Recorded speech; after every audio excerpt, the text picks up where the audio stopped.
Atos capítulo 9, no versículo de número 15, diz assim: disse-lhe, porém, o Senhor: vai, porque este é para mim um vaso escolhido, para levar o meu nome diante dos gentios, dos reis, dos filhos de Israel. 16: e eu lhe mostrarei o quanto deve padecer pelo meu nome. Bom, essa é a sexta aula, se eu não me engano, obreiro aprovado. E essa aula consistirá em estudarmos o preço do ministério, o preço de servir a Cristo, o preço, o custo de um ministério. E um obreiro aprovado, um ministério, para ser aprovado, deve pagar também um alto preço por essa aprovação, por ser apto. Todo obreiro aprovado, todo ministério aprovado, apto, durante e antes dele ser aprovado, dele ser apto, invariavelmente ele pagou um alto preço, teve um custo para que ele fosse aprovado, e ainda há um custo para que ele continue sendo aprovado. E é isso que nós vamos estudar, o preço que deve ser pago para um ministério ser aprovado, para um obreiro ser apto. Esse versículo aqui, tirado de Atos 9, é a chamada do apóstolo Paulo. Pode abaixar um pouquinho o retorno, que está muito alto para mim. É a chamada do apóstolo Paulo, que encontra a Cristo na estrada de Damasco, aquele encontro súbito que ele teve, cai do cavalo, as escamas dele são tiradas, isso ficou bom, as escamas dos olhos dele são tiradas, e ele está num lugar chamado Rua Direita. Deus dá uma visão a Ananias, e Ananias fala com ele, com Deus, com Jesus, mas Ananias resiste, esse homem é assassino, etc, tal.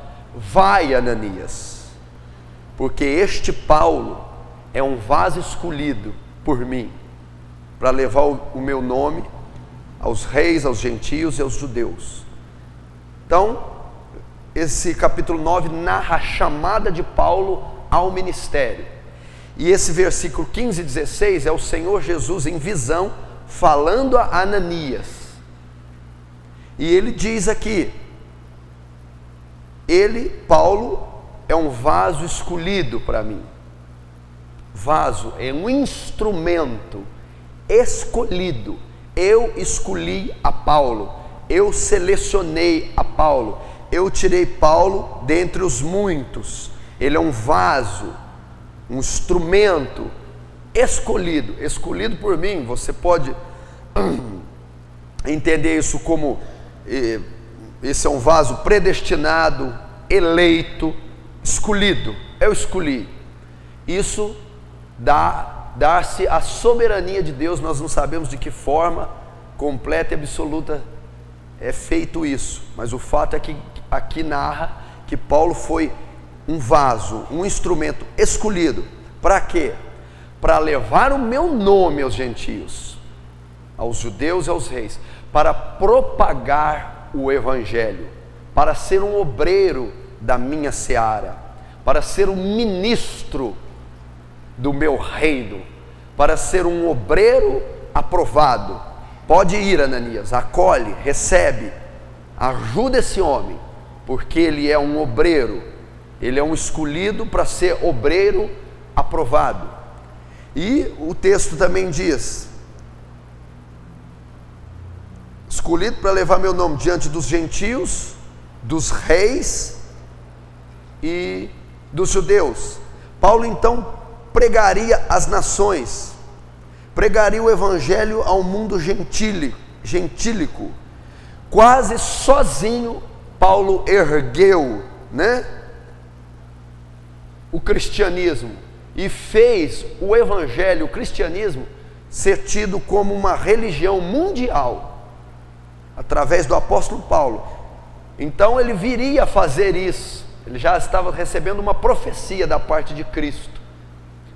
Ele é vaso escolhido para primeiro levar meu nome aos gentios, aos ímpios, aos pagãos, aos que não conheciam a Deus. E Paulo foi o ministério realmente que propagou o evangelho no mundo inteiro, quase que sozinho Paulo levou.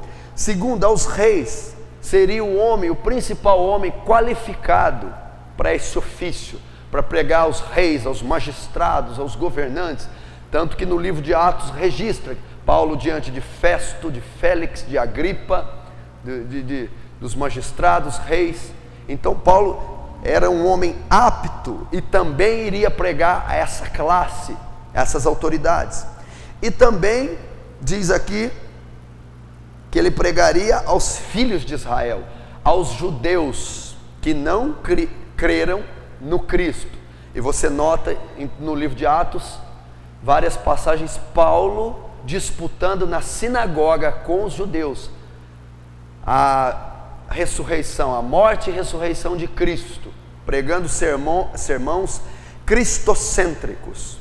Então a profecia dada a Jesus diz: ele é vaso escolhido, não temas, Ananias, ele é um escolhido meu, um instrumento escolhido para levar o meu nome, para pregar o evangelho, para ser um obreiro, um ministro, um pastor, evangelista, profeta, um sacerdote.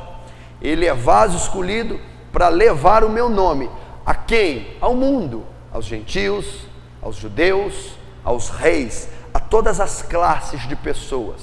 Então, Ananias, Paulo foi escolhido para ser um obreiro aprovado. Na catedral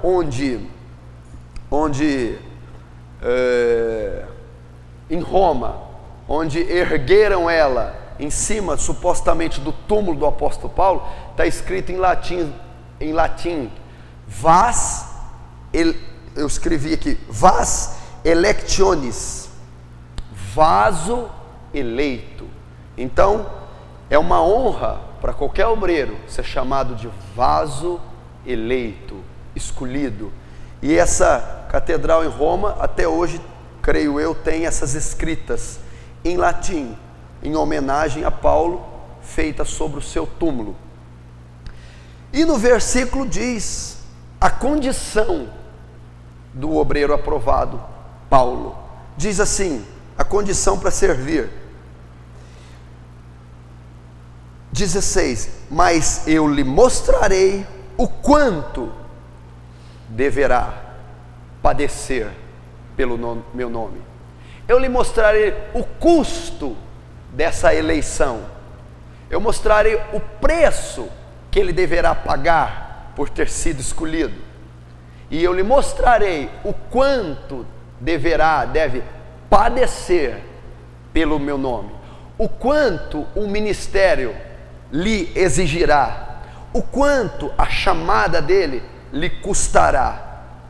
E dali em diante, você que conhece a história de Paulo, viu e vê até hoje estudando, quanto preço Paulo pagou para ser o obreiro que foi. Quanto sofrimento, dor, renúncia ele pagou. E é baseado nessa passagem, nesse texto, que a aula será formada, a aula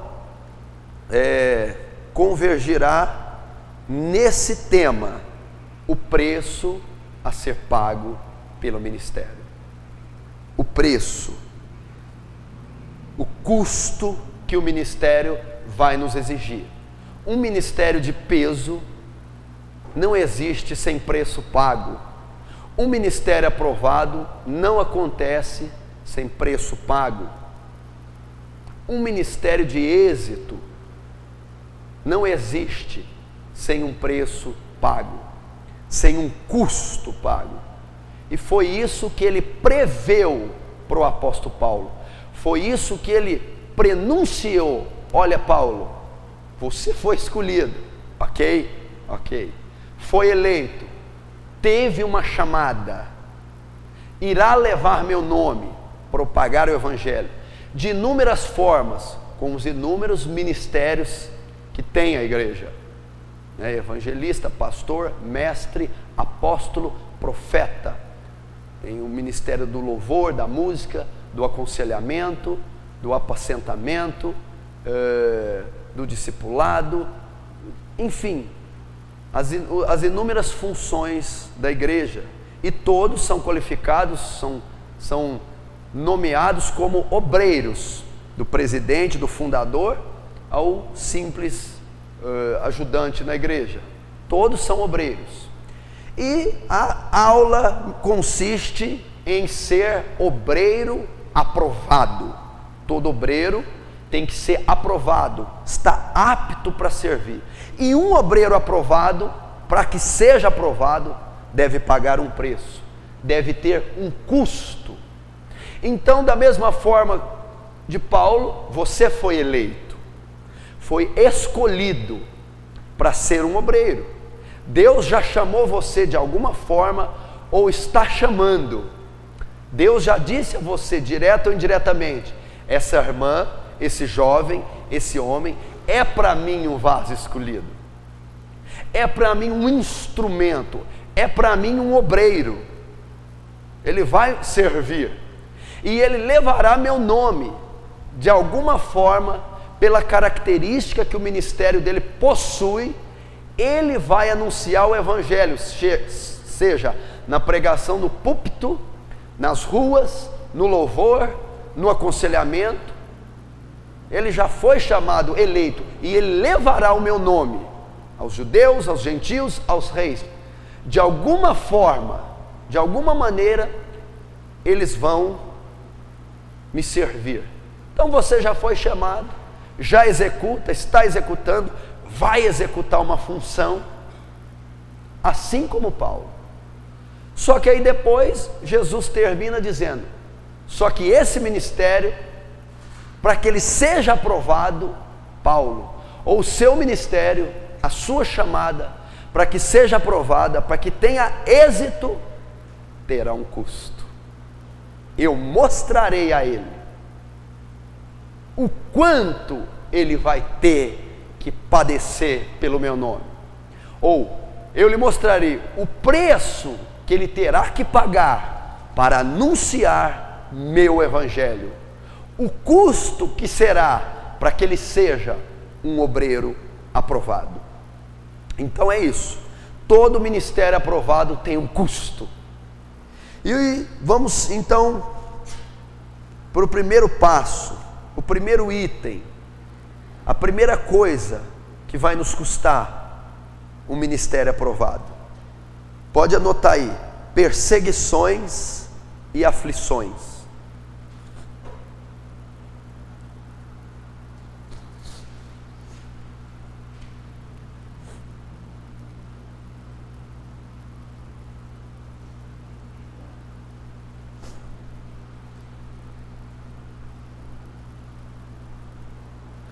E pode anotar João 15, 20. Perseguições. Jesus já nos advertiu em João 15, 20. Olhe para cá. Se perseguiram a mim, perseguirão a vós. É o que está nesse texto de João 15. Então a marca de um cristão, escute, Jesus já profetizou, Jesus já advertiu, já instruiu, a semelhança de mim, o maior ministério que já pisou nessa terra, a semelhança de mim, o ministério de maior êxito, perseguirão a vós, porque a mim me perseguiram.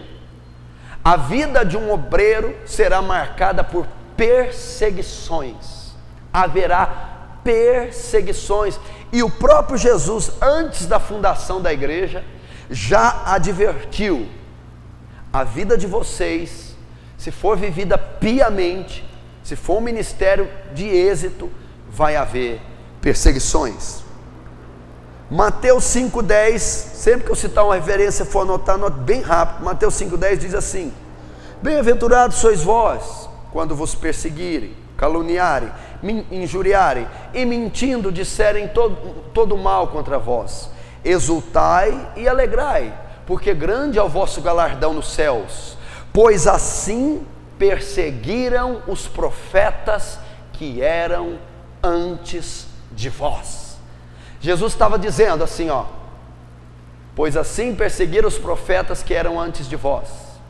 É comum nos ministérios, desde antes de vós, a perseguição. E se perseguiram aqueles profetas dos primeiros, de Moisés até então, perseguirão também a vós. Profeta, ministério, obreiro, tem a incumbência de anunciar a mensagem, redarguir, exortar, ensinar, consolar, apacentar, cuidar. E ele disse, marca de um ministério, perseguição. Meu irmão, deixa eu dizer uma coisa para você. Se você quer ser um grande homem de Deus, prepare-se para ser perseguido. Se você quer ser um ministério de êxito, a marca é a perseguição. Aí vai um parênteses. Se a sua vida cristã, se o seu ministério não sofre oposição, não é e não pode ser um ministério aprovado. O que está acontecendo nesses últimos dias é uma coisa antibíblica, uma passividade ministerial que eu nunca vi. Está recheado de versículos na Bíblia que um ministro do Evangelho, do verdadeiro Evangelho, ele não vive sem perseguição, sem oposição. Paulo, escrevendo aos Tessalonicenses, diz: Satanás se levanta e se opõe contra tudo que se chama Deus. Se não está tendo oposição no colégio onde você estuda, no emprego que você trabalha, se não há oposição no meio da sua família ímpia, se não há oposição pela sociedade, se não há oposição até pelos falsos irmãos e falsos cristãos e falsas igrejas, seu ministério não é aprovado. Se as suas perseguições são a dívida que você não paga, a criança que chora, se a sua perseguição é o trabalho, se a sua perseguição é natural e humana, não é aprovado. Se o demônio olhar para você, conheço Paulo, sei quem é Jesus, e você, quem é? O Jesus diz assim: você é tão fraco que eu nem te conheço, eu nem te persigo. Quem que é você? Então a perseguição para o cristão não é um ponto negativo, é um ponto positivo. Então, se você é íntegro, reto, almeja, anseia para um ministério poderoso, influente, primeiro, eu quero te dar uma palavra: aguarde, virão perseguições contra você. Jesus disse: antes de vós já perseguiam os ministérios antigos, e se perseguiam, perseguirão a vós. Depois ele diverte em João 15: e sereis, e depois ele diz: se perseguiram a mim, perseguirão a vós. Porque ele disse a mim e a vós, então ele está dizendo que vai perseguir todo mundo. Não, se perseguiram a mim, o qual vivo e ando na conduta que vocês veem, perseguirão a vós, se vós andares iguais a mim. Entenderam? Se perseguiram a mim, perseguirão aqueles que andam como a mim. E Paulo diz: sede meus imitadores, como eu sou de Cristo. Então era perseguido. Então, meu irmão, a sua vida será marcada por perseguições, tribulações, aflições, porque o cristianismo é contra a cultura do mundo, é contra os princípios do mundo. O cristianismo é o reino dos céus estabelecido na terra. O mundo é o reino de Satanás. Vem aí o príncipe desse mundo, Jesus dizendo de Satanás: e ele nada tem de mim. O mundo jaz no maligno, o mundo é do diabo, o príncipe desse mundo é Satanás. O cristianismo é um reino paralelo, oposto, diferente daquele. Todos que se agregam a este reino sofrem oposição, sofrem perseguição. Quanto mais o obreiro, quanto mais aquele que quer anunciar, pregar, preparar, sofrerá muito mais perseguição e oposição. Paulo, escrevendo a Timóteo, em 2 Timóteo 3,12, diz assim: os que quiserem viver piamente em Cristo padecerão perseguições. Escrevendo a Timóteo, a segunda carta de Paulo ao seu discípulo Timóteo, no capítulo 3, no versículo 12, olhe para cá, ele diz assim, olha a palavra que ele dá: e aqueles que quiserem viver piamente, guarde o piamente, em Cristo, padecerão perseguições. E aqueles que desejarem ser aprovados, sofrerão perseguição, sofrerão oposição. Em Atos 13:50, Paulo está descendo a Antioquia da Pisídia e está anunciando o Evangelho, e Deus fazendo maravilhas e pregando a palavra, e pessoas convertendo, os judeus, gentios, está convertendo as pessoas na Antioquia da Pisídia. Então os judeus suscitam mulheres honestas para caluniar Paulo. Eles forjam, compram essas mulheres, incitam, mentem a elas para perseguir a Paulo. Levanta-se uma perseguição ferrenha contra Paulo. Por que se levantou? Porque o ministério de Paulo estava tendo êxito, o ministério de Paulo estava alcançando vidas. Então houve uma conspiração, forjou-se um plano, engano, mentira, ardis, calúnias, e pegaram mulheres honestas. O que é isso? Povo influente na sociedade, gente de nome, de posição, de família, gente de peso, para atacar Paulo. A Bíblia diz que Paulo, sacudindo o pó, saiu daquele lugar. Mas Paulo foi rejeitado, foi ultrajado, perseguido, caluniado naquele lugar. Em Atos 8:1, depois que Estevão termina o seu discurso no Sinédrio, todo mundo conhece, em Atos capítulo 7, o discurso de Estevão. E Estevão, aquele jovem fantástico, Deus fazia sinais e maravilhas na vida de Estevão,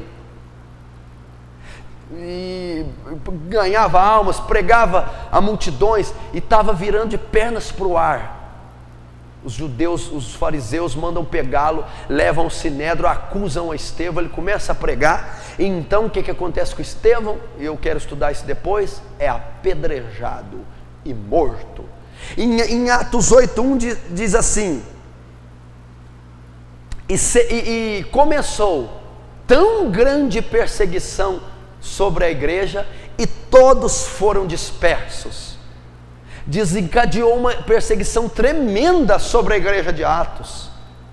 Começou, e a Bíblia diz que quando Estevão foi apedrejado, cai aos pés de um jovem chamado Saulo. Esse consente na morte de Estevão. E então se desencadeia tamanha perseguição sobre a igreja. Então eles encerram muitas pessoas na prisão, matam algumas outras, condenam as outras, açoitam as outras. Então a igreja ali, na altura do capítulo 8, é marcada por inúmeras perseguições.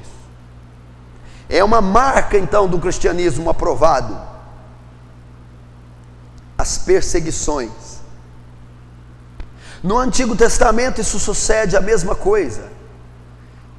Davi, em 1 Samuel 22, quando Davi, ali nessa altura, já era conhecido pelas suas vitórias, Saul enciumado, porque uma família protegeu a Davi, e na altura do caminho, capítulo 22, começa então uma perseguição implacável de Saul sobre Davi. Porque Davi era um homem segundo o coração de Deus. Davi era um homem, um obreiro aprovado. Davi era um ministro. Davi era um adorador. Davi era um rei. Davi era um guerreiro. Qual foi a marca do ministério de Davi?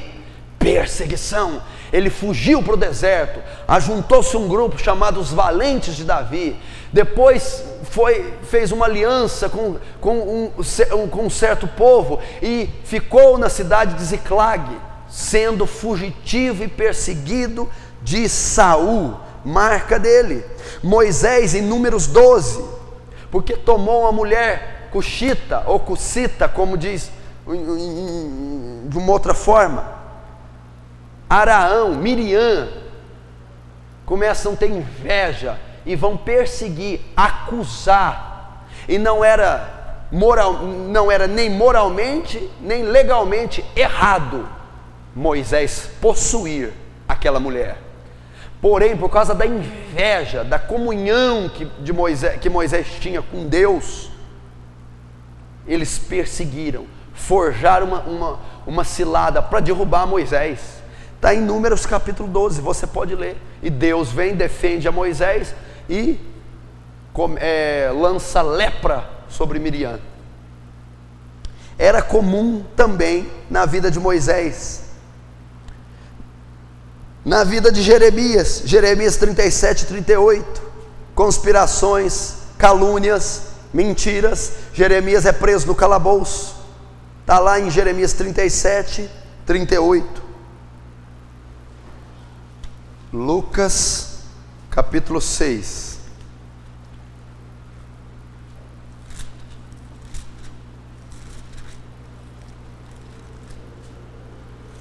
versículo 26. Tenho certeza que a maioria nunca se atentou para esse versículo, de quão profundo é. Lucas 6, 26. Ai de vós, quando todos os homens falarem bem de vós, porque assim faziam seus pais aos profetas. Até aqui, olha aqui. O que eu quero dizer aqui? Olha o teor dessa declaração de Jesus. Olhe para mim. Agora a aula vai ficar séria para esse movimento neopentecostal, para essa igreja moderna e atual, e para esses ministros, e para esse cristianismo mundano que não sofre oposição de ninguém. Jesus, sabendo da propensão que o homem, que o ministro, o ministério, a igreja teria para o conforto, da tendência que o homem teria de se conformar a esse mundo, pronuncia esse versículo.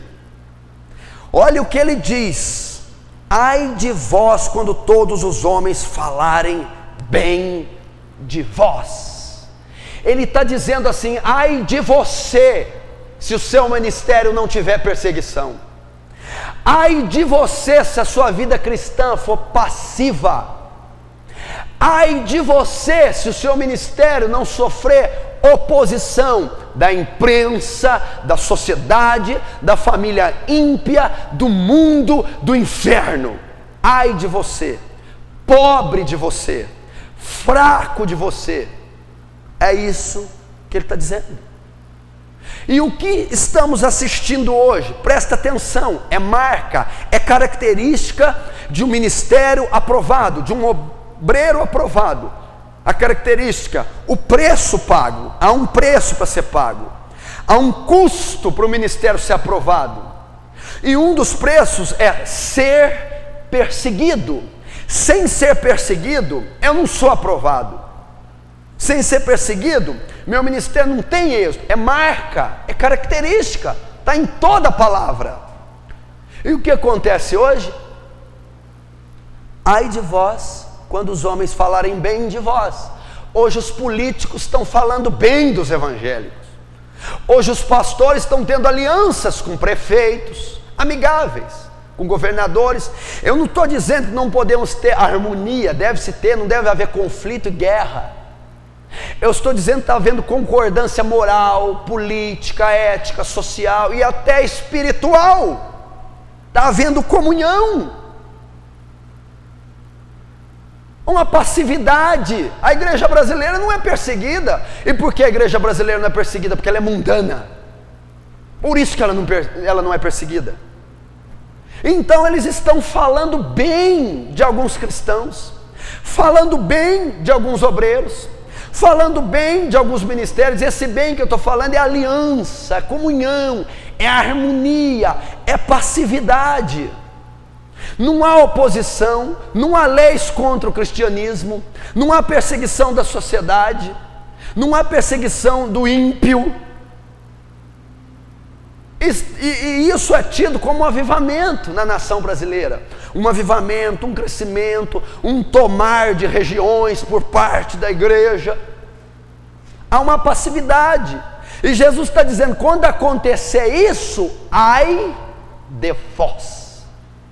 Honra a serviços prestados, medalhas, condecorações. Está acontecendo isso. Me diz qual honra Cristo recebeu de Herodes, de Pilatos, de Caifás. Aonde? A honra dele foi ser pregado no madeiro. A honra dele foi ser cuspido, zombado, escarnecido, morto. Que honra ele recebeu da sociedade? Que aval ele recebeu da sociedade? Que mérito ele recebeu da sociedade? Quem o aplaudiu? Quem o recebeu? Ele é o capitão da nossa salvação, é o modelo de obreiro.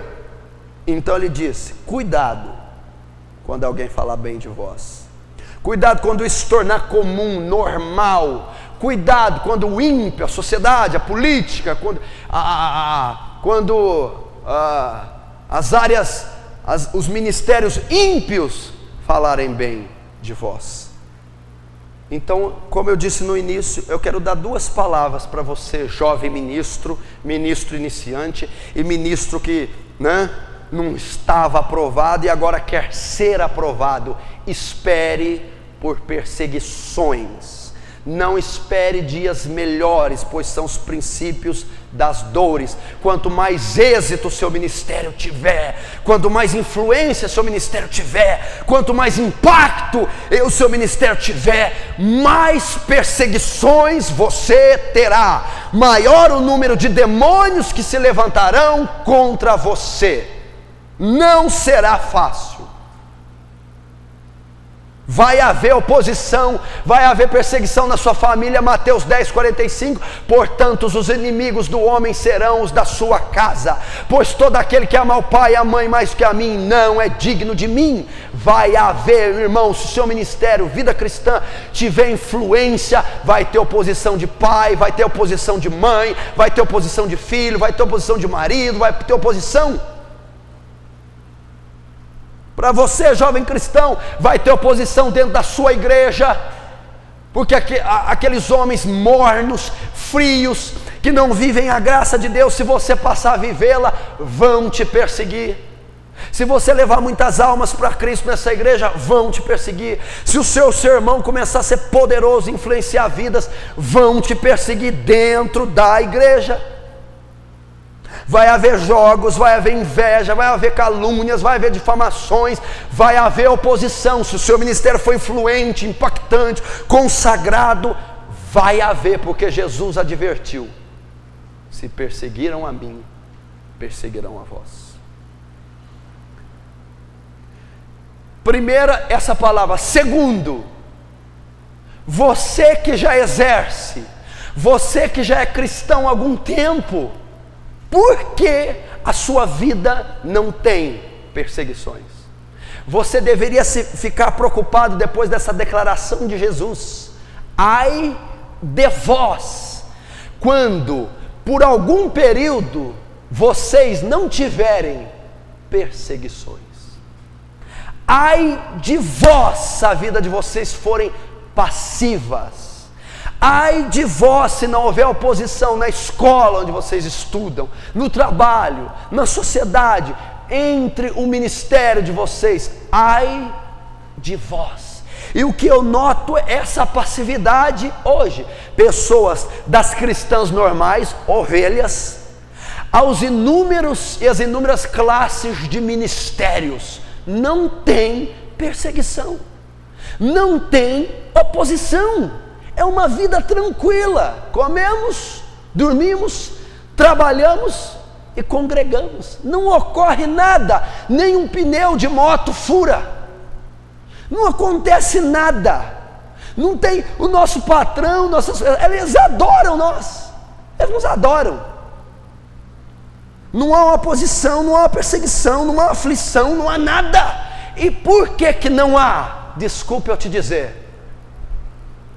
Jesus, Paulo eu conheço, Jesus sei quem é. E vós, quem sois?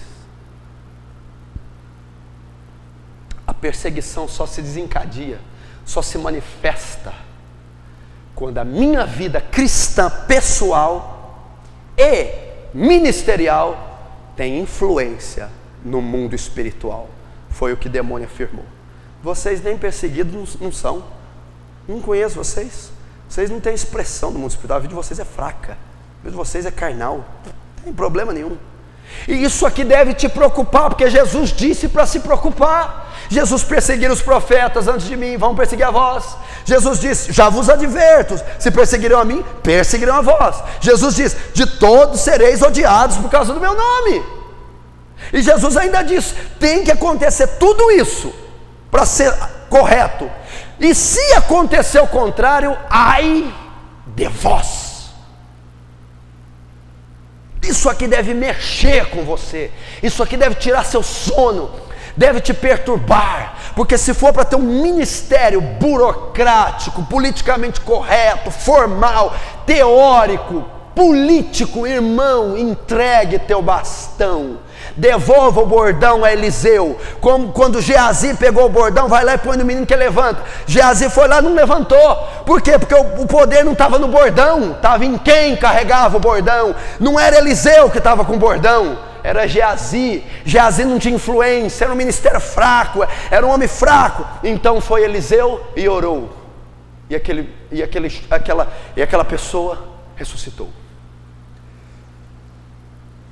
Quantos aqui estão com os bordões de Eliseu, mas não são Eliseus? O bordão significa o ministério do louvor, o bordão significa o óleo sobre a cabeça do pastor, o bordão significa o ministério do obreiro, o diaconato, o bordão significa o título. Porém, vocês não têm, alguns não têm, a unção de Eliseu, o reconhecimento. E é isso que está faltando. Eu estou vendo a nossa vida, mas que vida miserável que é essa? Que é isso? Eu estava orando esses dias, disse, Senhor, me dá uma vida intensa, não me deixa parado, me leva às almas, ao aconselhamento, aos púlpitos, ao discipulado, ao jejum, à oração, traz intriga, traz contenda, traz perseguições, mas não me deixa parado, Deus. Não adianta você olhar para mim e dizer, isso aí está me trazendo mais desânimo que ânimo. Tudo bem, deu fora. Não é assim que se faz a obra. Timóteo, apresenta-te como obreiro aprovado. É aprovado. Se você não quer ser um obreiro bíblico, tem tantos outros fragmentos para você seguir, que não é bíblico. Pode seguir. Não tem dor, não tem renúncia, não tem nada. Mas vai haver fama, popularidade, status, reconhecimento, dinheiro, tudo quanto é coisa. Só que você não terá aprovação no mundo espiritual, não servirá o capitão da nossa salvação a Cristo, e muito menos poderá ser chamado de um obreiro aprovado. Segunda característica de um ministério aprovado. Segunda característica de um ministério que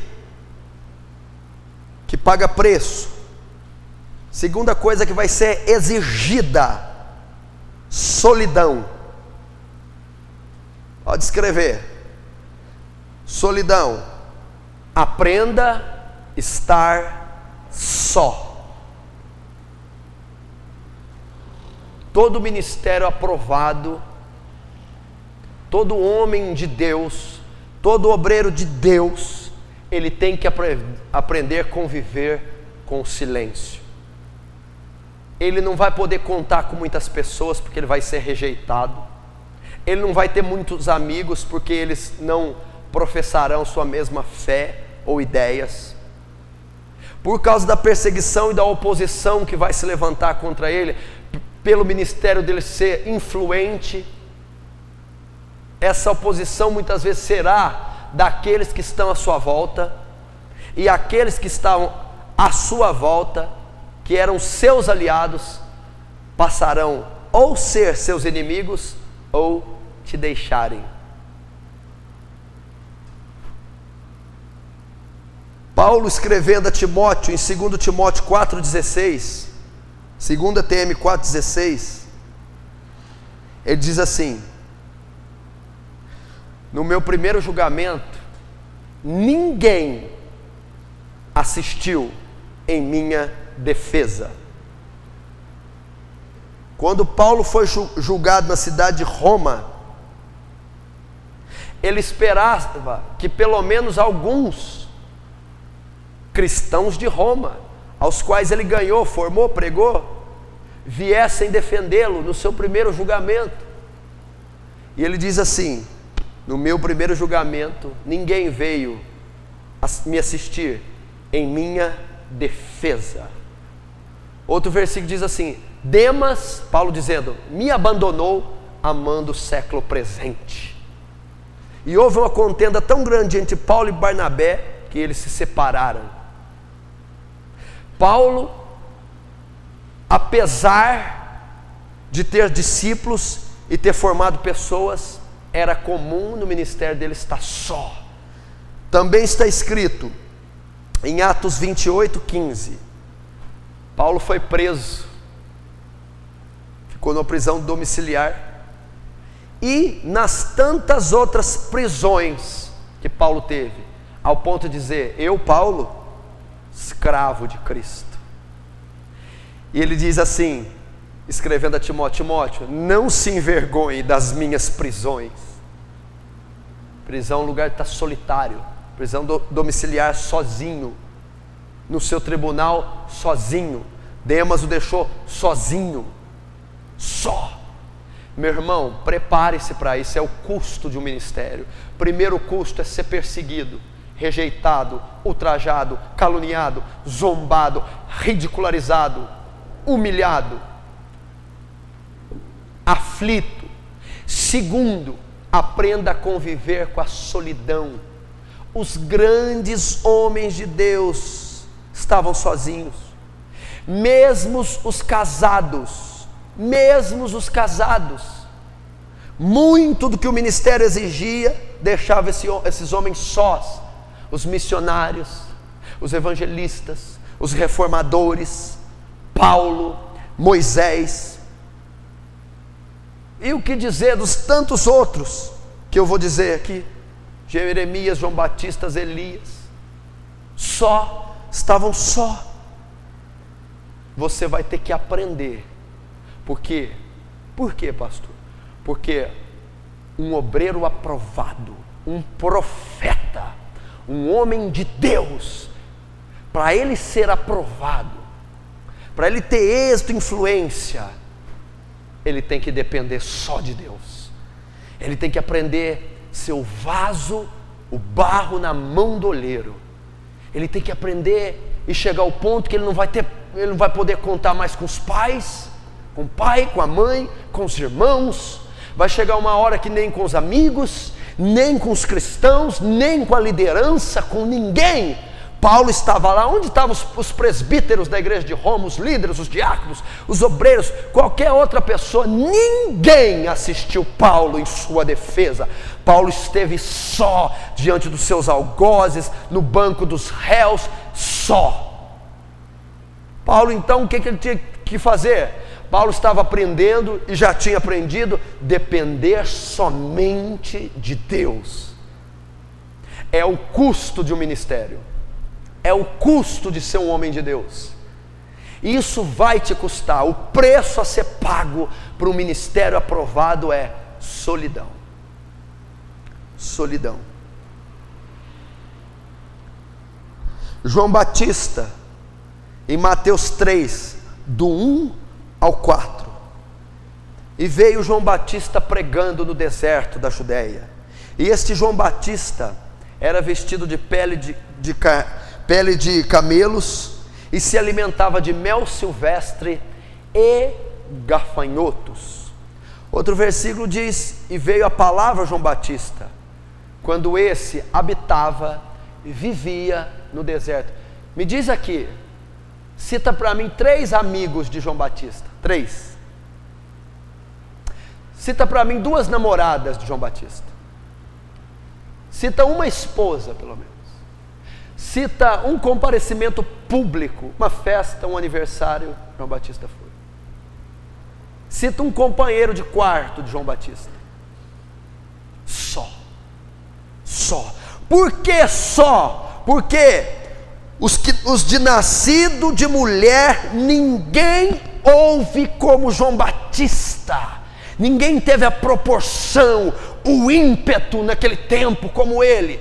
E qual foi o custo? João Batista disse: esse título que Jesus me deu, de ser um homem nascido de mulher, qual não há, teve um custo alto. Qual? A solidão. Sozinho. Eu não estou dizendo o tempo todo 100%, porque eu não sei se Deus vai dar esse privilégio a você de ser um João Batista. Eu acho que não. Senão você nunca teria ninguém. Mas eu digo que um bom período do nosso aprendizado, da nossa formação, quando Deus decide amassar o barro, formar o vaso, você não vai contar com ninguém. Não vai contar, não espere família, não espere pessoas, não espere pastores. É só você e Deus. É o preço. É o preço. Então ele não tinha esses títulos. Ele não tinha, aliás, essas pessoas. Ele não tinha pessoas, ele não tinha amigos. Você imagina qual é a vida desse homem? Comendo mel, gafanhotos, com vestimenta de pele de camelo, morando num deserto. O silêncio de Deus com o homem, de Malaquias a Cristo, sem Deus enviar profeta, 400 anos, 430. Depois Deus decide anunciar a palavra e decide enviar um profeta. Esse profeta é um profeta que já havia sido profetizado a respeito dele em Isaías: voz do que clama no deserto, preparai o caminho do Senhor. Ele ia preparar: eis que envio o meu anjo diante de mim para preparar o meu caminho. Ele ia ser o profeta que ia quebrar o silêncio de 400 anos de Deus. Um profeta que tinha uma profecia ao seu respeito, voz do que clama no deserto. Um homem que iria simplesmente anunciar o advento da chegada do Messias. Eu não sou o Cristo, eu batizo com água para arrependimento dos pecados, mas vem aquele que é maior do que a mim, ao qual não sou digno de desatar as alparcas. Ele vos batizará com o Espírito Santo e com fogo. Um homem para ter essa envergadura, essa coisa espetacular, e teve uma morte extraordinária, decapitado por Salomé, a filha da mulher de Herodes, teve o seu preço. De tantos outros, solidão. Você está entendendo, meu irmão, que não existe homem de Deus de proveta, não existe homem de Deus de laboratório como os que estão sendo formados aí? Instrui numa escola dominical, leva um seminário que hoje é 2 anos, dê a ele um curso de oratório, entregue-lhe a ele um cargo, uma igreja e um ministério. É isso que se vê. Não há marcas, não há bagagem, não há preço pago, então não há influência no mundo espiritual, na sociedade e nos corações decaídos dos pecadores. Não pode haver assim, não pode ser assim com vocês. Elias, 1 Reis 17, 18, pode anotar a referência, primeiro R,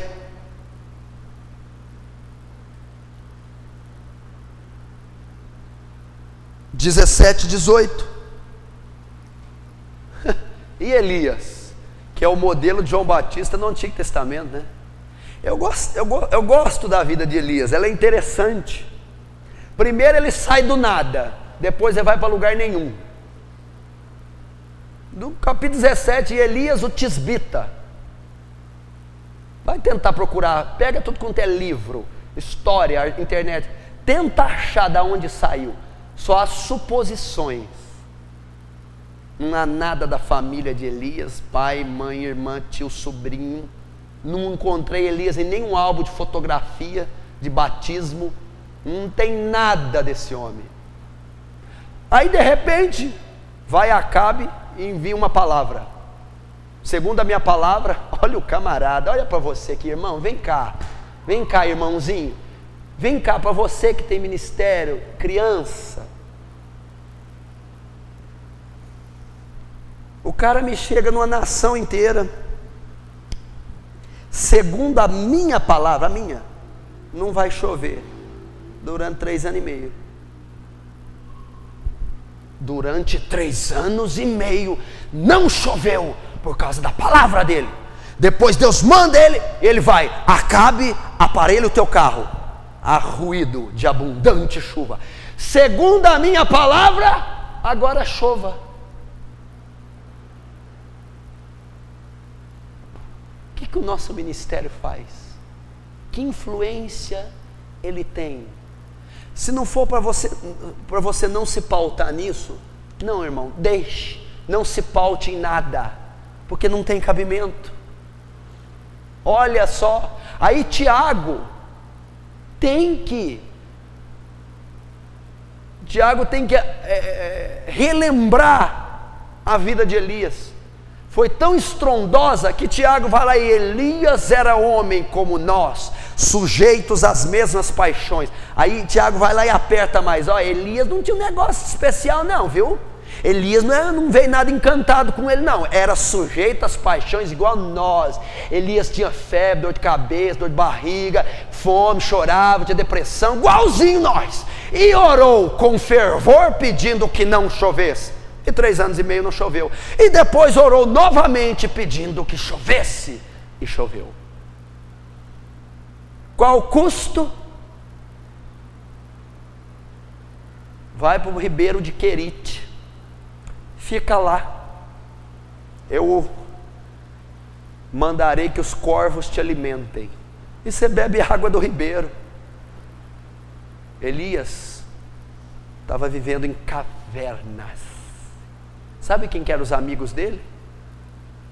Faísca e Fumaça, os dois corvos. Iam levar carne para Elias de tardezinha e a água bebia do ribeiro. Sozinho. Veio da onde? O tisbita saiu do nada, sem mãe, sem pai, sem ninguém. Depois disso, secou o ribeiro. Morreu o profeta. Deus diz a ele: agora vai até Sarepta de Sidom, tem uma viúva com filho lá, morrendo de fome. Vai lá, que eu ordenarei a viúva que te alimente. Vai para uma casa de uma viúva. Quando ele vai, o filho da mulher morre. Ele: o que o senhor fez me trazendo aqui, trazendo maldição para essa casa? Sozinho. Depois ele vai ao Monte Carmelo, depois de comer o pão feito da farinha e do azeite da viúva, destrói os 450 profetas de Baal, uma das batalhas espirituais mais épicas narradas na Bíblia, no Monte Carmelo. Oferece um holocausto, ele e os profetas de Baal. O Deus que responder com fogo é Deus. Os profetas de Baal não respondem. Elias clama, cai fogo do céu, come o holocausto, a água e as pedras. Que sucesso, que intrepidez, que poder. Qual que é o preço? Jezabel fala para ele: amanhã a cabeça desse profeta está na minha mão. Elias corre um dia de caminhada, esconde-se debaixo de uma árvore de zimbro, pedindo a morte. Quem foi ajudar Elias quando ele recebeu a ameaça? Sumiu por meio do deserto, debaixo de uma árvore, pediu a morte. estava deprimido, triste, confuso, fraco. Ninguém, não tinha nenhum profeta, nem um amigo, nem a mãe, nem o pai, nem o irmão, o tio, nada, ninguém. Solidão, sozinho, sozinho. Marca, característica de um obreiro aprovado: preço a ser pago, custo. Qual custo? Solidão. Está sozinho. Muitas vezes vai acontecer. José, Gênesis 37, versículo 24 e versículo 28. Deus dá a ele um prenúncio que ele tem um ministério. Você vai governar sobre seus pais e seus irmãos. Só que vai ter um preço, José. Vai ser jogado na cova, depois no calabouço, vendido pelos midianitas. Gênesis 37, 24, 28. O que é isso? Cova, mais ou menos 14 metros de profundidade. Só. Vendido para os midianitas por 20 moedas de pratas. 10 a menos que Jesus, porque também não dá para ficar igual, né? Tá doido. Jesus tinha que valer mais, né? 20 moedas. Vai para o calabouço, vai para Potifar,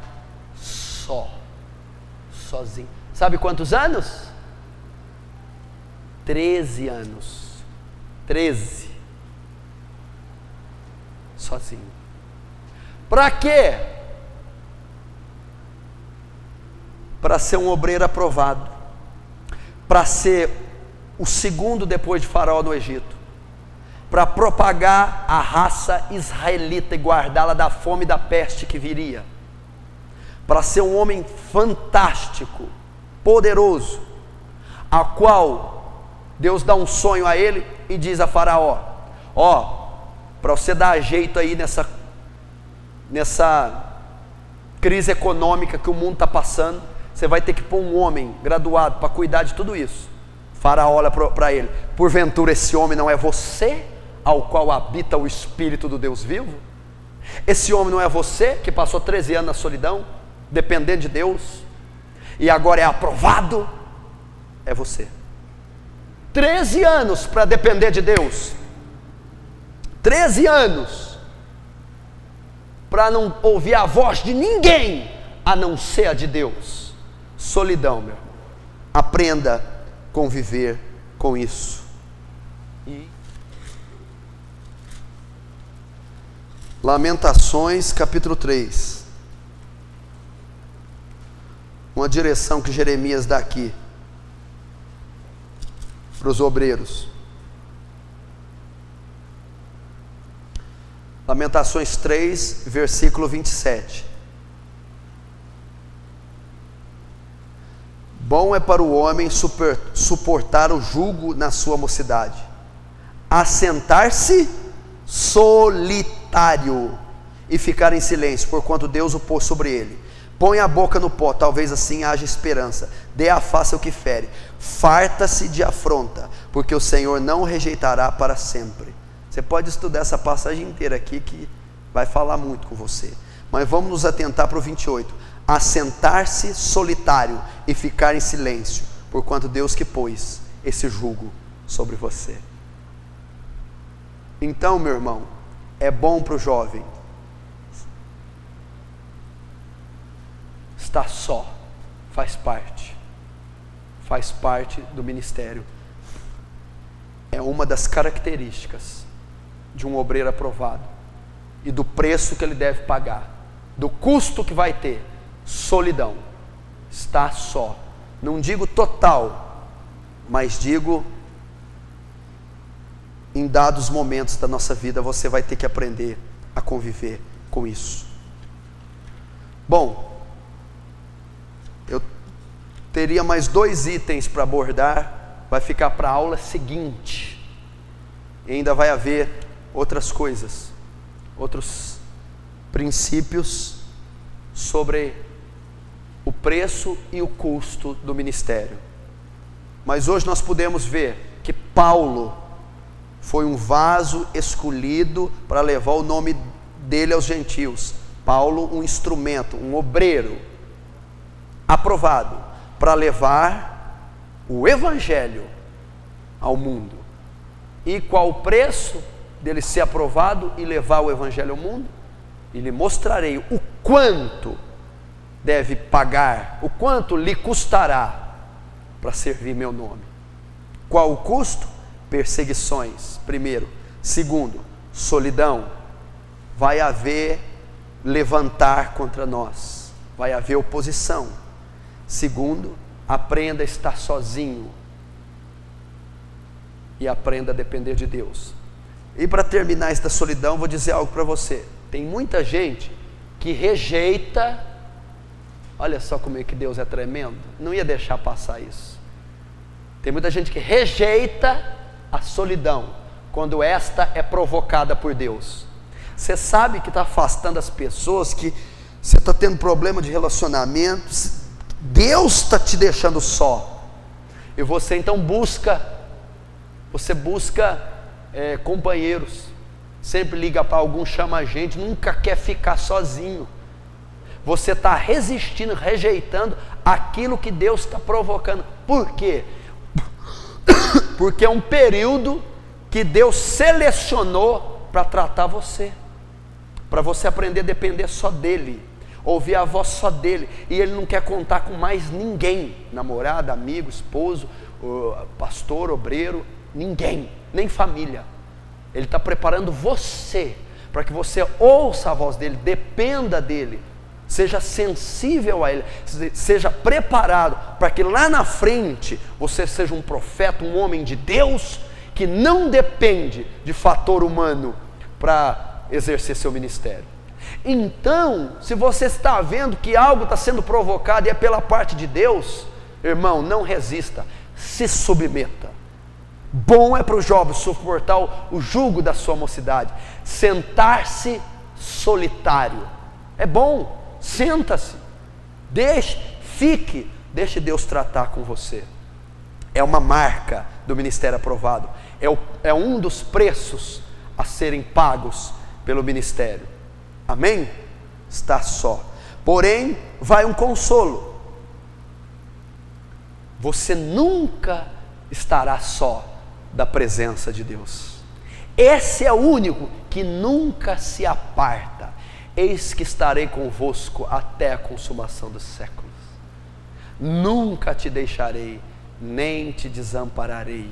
Esse estará o tempo todo. Se você ver a biografia de José, Gênesis 37 ao 50, em todo o tempo que ele esteve só, a Bíblia diz, e Deus fez José prosperar na casa do cárcere, e Deus era com José, e Deus estava ali. Deus o tempo todo estava treinando a José. Deus o tempo todo estava com Davi na perseguição de Saul. Deus esteve o tempo todo com Paulo. Eu não terminei aqui quando Paulo diz, ninguém assistiu em minha defesa, mas o Senhor me assistiu. O Senhor esteja comigo. A ausência de presença física, mas não a ausência da presença espiritual, essa estará com você. Quem sabe não é até bom, irmão, se livrar desse tanto de gente que está do seu lado só te prejudicando, e não estar somente com o autor da vida, que vai te fazer um obreiro aprovado. Amém? A próxima aula fica para a semana que vem. Vamos ficar de pé.